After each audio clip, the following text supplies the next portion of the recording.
Hey everybody, this is Scott Kearney, the CEO and founder of PositiveEarth.com. We are essentially looking to connect sustainable startups with the resources necessary to scale.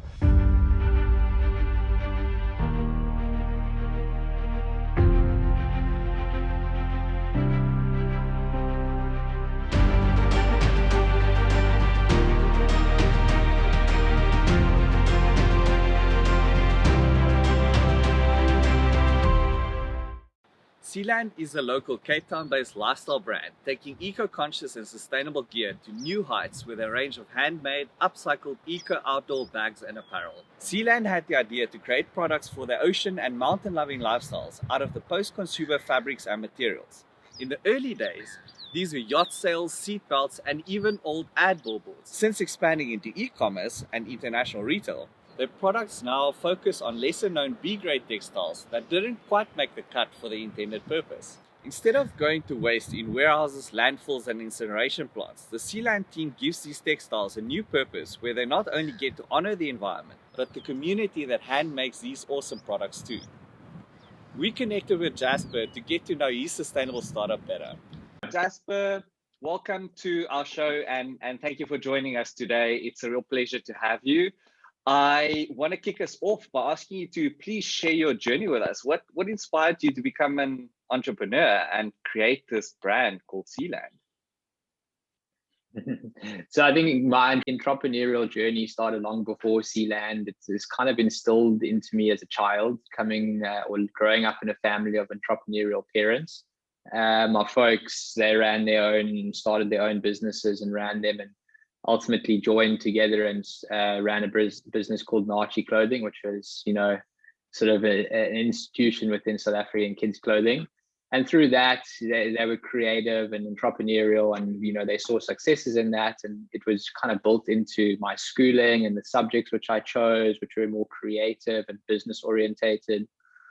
I then went and did a degree after school in industrial design, where again, like I was constantly looking at innovating and designing product which I needed in my life. I couldn't find, and because I needed them, there were other people who were interested in them, which got me starting to sell them through markets and building an online store and just developing, very bespoke but interesting products and things which excited me.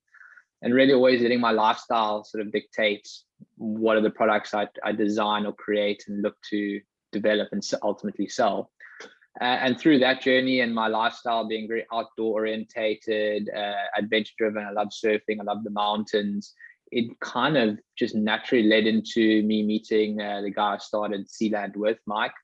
And we then started this journey on a brand which was an extension of the lifestyles which we lived, and developing product which worked for those lifestyles. That's who I am. That's who Mike was. We love the ocean. We love the mountains. Going and seeing the beaches or the mountains being polluted or overconsumption or sort of irresponsible consumption and thing, really realize that it's super important to build that into the business you do. So for us, it wasn't about building a not-for-profit business, but it was around building a business for profit, but through profit to do good. So a business for good. And for me, a business without sustainability or responsibility built into it is just not a future-proof business. As we move forward, it becomes more and more important. Yeah, well, that's interesting, right? So you're not saying that it's this like afterthought. It's not something that, I started a business and then I thought about, okay, wait, but what's my impact? You realized impact up front and started with that in mind? 100%, you're spot on. Like if I look at our initial blueprint, it speaks about people on planet being in the driving seat of the business. So ultimately, all the decisions we make as a business, whether it's about designing a product or who we partner with on a product, and those decisions have to factor those in. And that's what is the driving seat of our business. Do you think that it's easier for you to make decisions in your business because of sustainability, or do you think it's actually harder? Doing things in a responsible way generally is more difficult right now because a lot of infrastructure isn't set up for it. So in that case, it's more difficult, but the reward in achieving it is so much greater. And I shouldn't say it's what makes us unique, but the people who are doing that way and doing it authentically, one can see.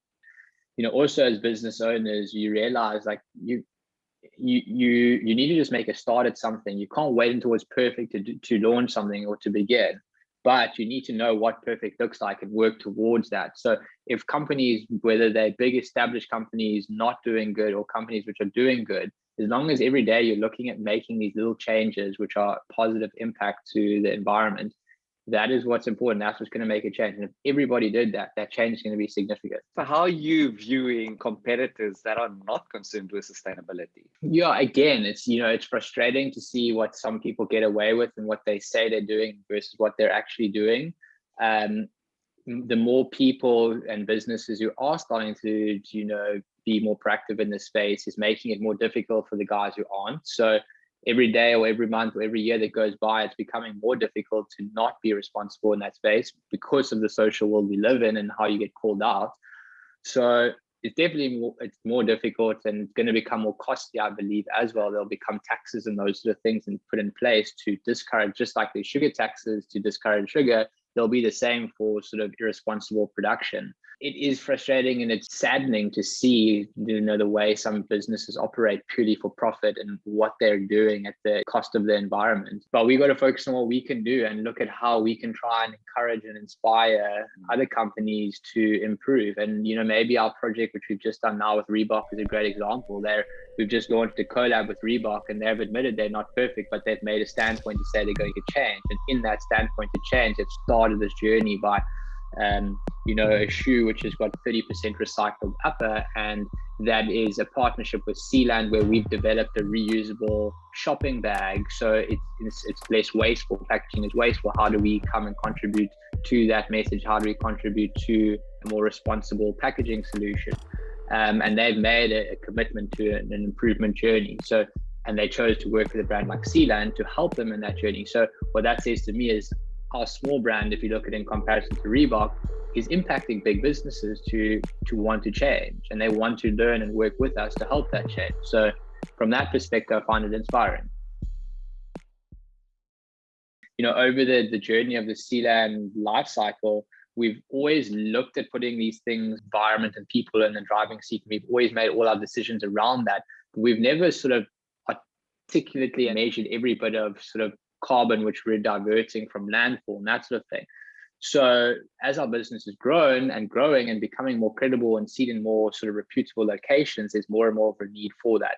So what we've done this year as a commitment to our business, and also just a reflection of where we're going and how seriously we're taking this, is that we're putting out our first ever responsibility report, which will showcase not all of, but a whole set of metrics around how much material is diverted from landfill, what are our employee policies, all these different things from people to planet. So that's going to come out in a responsibility report, which is going to showcase this stuff for the first time, which is fantastic. And then we're also in the process of becoming B Corp certified. So again, it's a global certification which represents good business and doing business in a responsible way. So I would say by this time next year on the Sealand website, you're going to have clear live indicators of bags or a waste diverted from landfill, and a number of bags given, because we've also got a give back program. I love that public accountability. It's definitely inspiring. And Jasper, I want to ask you, through this process that you've been working out and identifying the metrics that you should be measuring, how you're measuring it, what are some of the things that you wish you knew before you started this journey? Yeah, I mean, in our particular game of dealing with waste and taking waste, it's been a very interesting journey, also because the way that we're doing things is we're trying to commercialize craft. Previously seen craft exercise, like upcycling, has always been done in a very craft orientated way.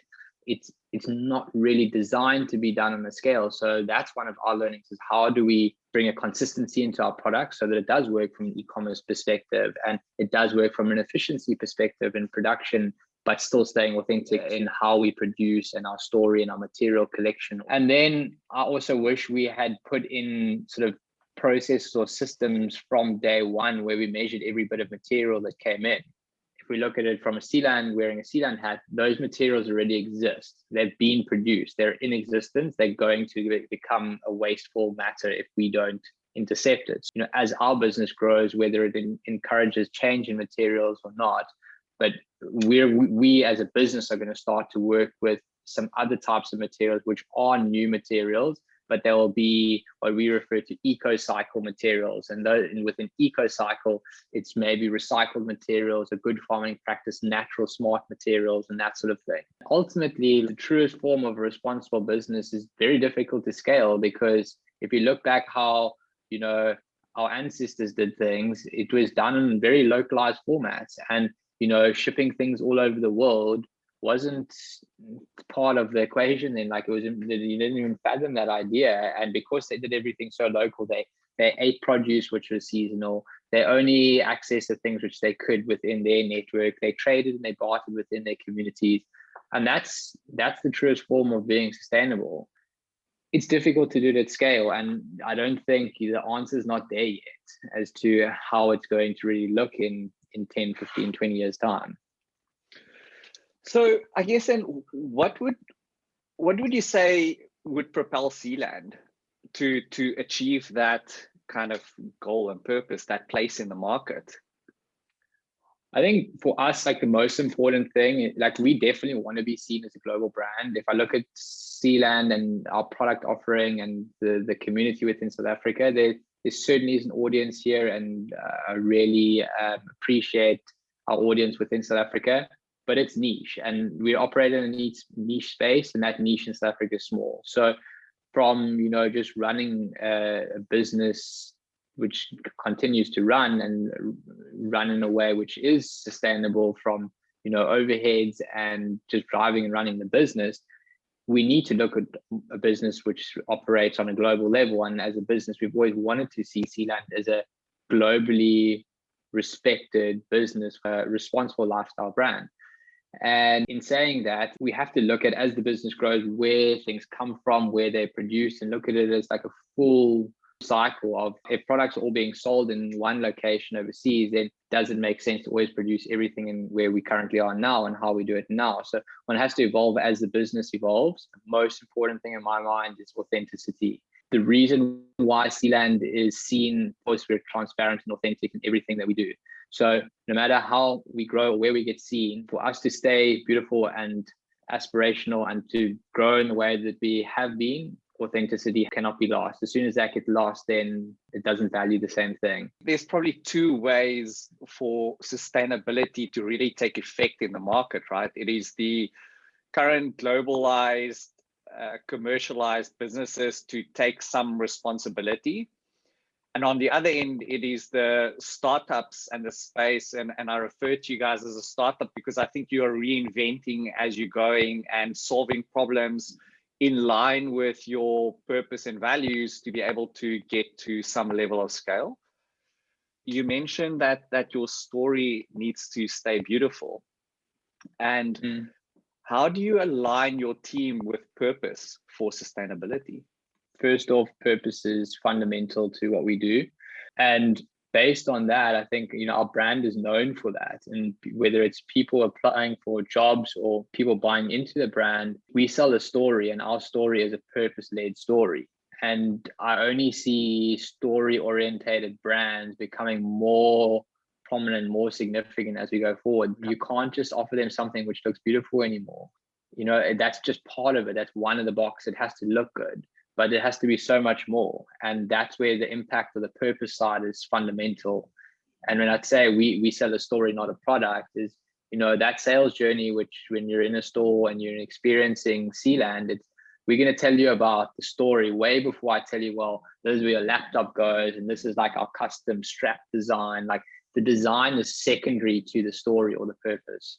And how does that purpose serve you in other parts of your business, your team, your employee, your shareholders eventually? How important is that?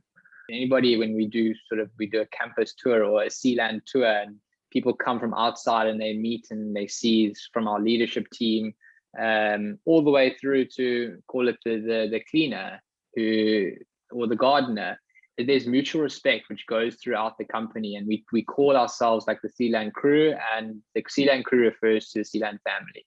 From a shareholder perspective, again, it's so important. Like, for us to stay authentic in the way we grow, we've got to have people on board who believe in that. So there's no point in me going and taking money from an investment group which only wants to see a return, a monetary return on their investment. For us, it's very important that impact is measured as well as financial return. We're measuring more than just financial return on your investments. It's conscious capitalism, right? At its core, it's about caring about how you apply capital and making sure that it serves a greater purpose than just profitability for oneself, right? Well, that's where the world's gone wrong over the last few decades. Is people just wanted to see a return on their investment. They just wanted profitability, and that drove true bottom line. And it's not. We've realized, and we've seen the detriment it's done to the environment and the planet, and that's not the way the world is. The world ain't going to survive or live a lot longer if we continue that way. So we've got to make dramatic change in a short space of time. So Jasper, what is it that we should be asking ourselves as citizens, as investors, as current founders, entrepreneurs, family members, head of corporates? People just need to ask themselves the question of, how can I be more conscious? How can I be more aware? What are the footprints I want to leave behind? Ultimately, the world belongs to a lot of different people and a lot of different viewpoints, ways of doing things. So my big question I would ask people is really like, how conscious are you in all the things you do? Whether it's what you're buying, how you're eating, how you're running your business, how you're treating the people around you, who you employ.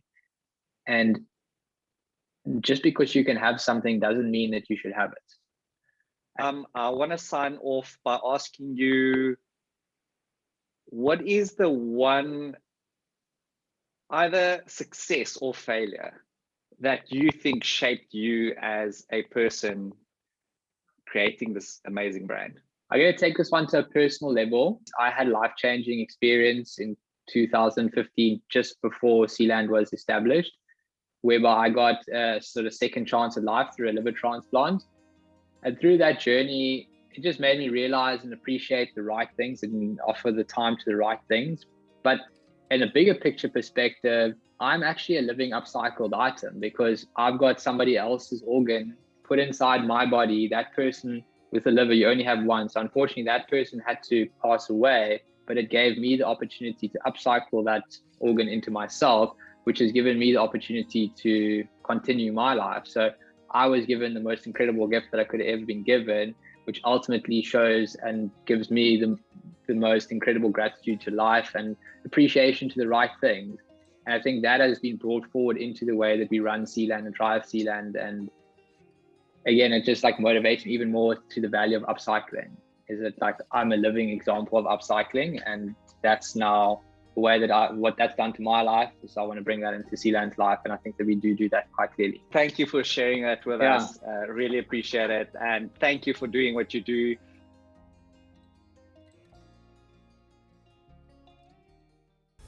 To join the sustainability startup movement and to connect with founders, investors, and other activists, head over to positiveearth.com and sign up to the latest news on how sustainable startups are changing the world.